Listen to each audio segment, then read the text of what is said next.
Addiction experts agree that the pandemic, coupled with loneliness within the holidays, can derail those in recovery. Our Betsy Singer recently interviewed Rochester men and women who are not only experiencing the gift of sobriety right now, but maintained their recovery during this difficult year. And tonight we hear Eric's story. Eric, thank you so much for being willing to share some of your story and talk about your recovery. Tell me, when you started using, what did you start with, and we'll go from there. I think it was about 16, 17 years old. I remember finding a pinch of marijuana, my sister's marijuana, at home, so I started smoking pot when I was about 17, and that led to alcohol.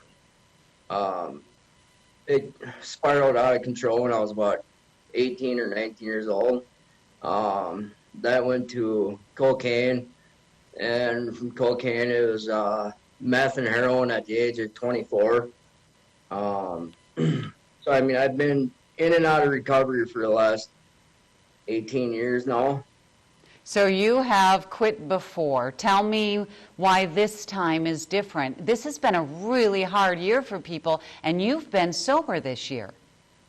I've been clean now for almost 8 months, and it's you gotta be ready. You gotta do it for yourself. You can't do it for your girlfriend, your kids. You just gotta be willing to do it for yourself and to love yourself. And I'm sick of the consequences. I'm sick of hurting people. I'm sick of just not being in anybody. What got you to that point? Because if you tried to get sober all those years, what was it that finally clicked 8 months ago or so, and you said, this is it? I think it was my girlfriend and kids ended up moving out of my house back in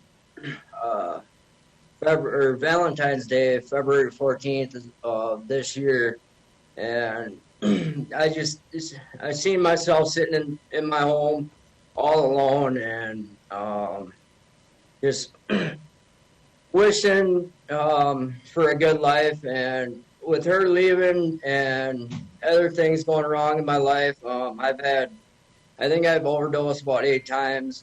I was just sick of watching my girlfriend be the mom to my kids, and I'm sitting on the sideline doing nothing, and that's what I want. I want to be in my kids' life, and to do that, I need to stay clean. I need to do it for myself and nobody else. Tell me how you've been able to do that, because recovery is not easy. I know back in May 9th, or actually May 8th, May 9th is my sober date. May 8th, I ended up going to a Teen Challenge inpatient on my own. Because like I said, I was just sick and tired of being sick and tired, crying every day, just miserable. And from there, I think I was there for about 38 days. From there, I went to a recovery house. It's called Doc's Recovery House here in Rochester. And to this day, I'm still living there. I'm going to be moving out in January. But and also, I set up Recovery is Happening. It's an outpatient program here in Rochester, and it's a good program. It's all face-to-face interviews, face group time, which I need. I can't do the Zoom thing because, I mean, you can't take anything serious on Zoom. At least I can. I like to feel the emotion. I like to interact with people face-to-face. I mean, that's where I get more I get more info for my recovery, and I'm able to meet somebody in person and not through a computer, which I can't really take a computer seriously. I can understand that. I have been doing so many of these Zoom interviews, and it makes it so much easier when it is in person and to be face to face. You know, some people have a hard time sharing this part of their lives, their addiction, the hurts and everything, with a stranger. And people are strangers. You know, getting into recovery, you don't know these people. But then again, there are some people who would prefer a stranger.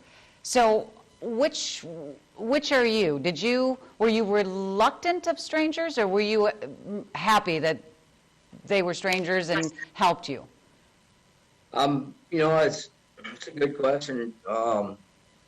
You know, being in and out of recovery and meeting new people in recovery, you can tell who's serious and who's not serious in recovery. And I know when you are fully in recovery, I know you got good hearts. I know you can actually call people true friends. I don't spill my story out usually the very first time I meet somebody. I like to meet them and get to know them, you know, over weeks. And it takes time. It takes time to trust somebody. Especially if you're an addict, you have trust issues anyway a lot of times. How has your faith helped you through this?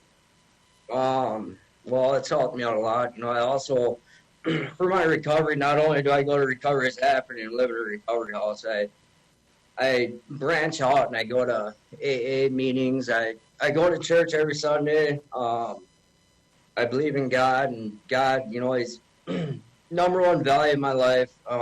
He's a big part of my recovery. God is what brings me these good people in my life, people that I trust. I also got a sponsor that I work with, and I can spill my beans to the sponsor, and he'll keep it to himself, and he won't judge me. So those are the qualities I look for in a person that I can trust, that's got integrity just like me, that are on the same path just like me, because this ain't the end. I got to do this for the rest of my life, and you know, I'm fine with that. I just take it day by day, sometime moment by moment, and I never live on yesterday's recovery. Yesterday could be a good day.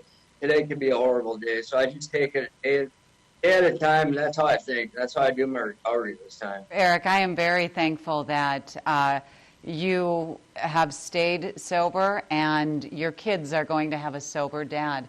God bless you, and Merry Christmas.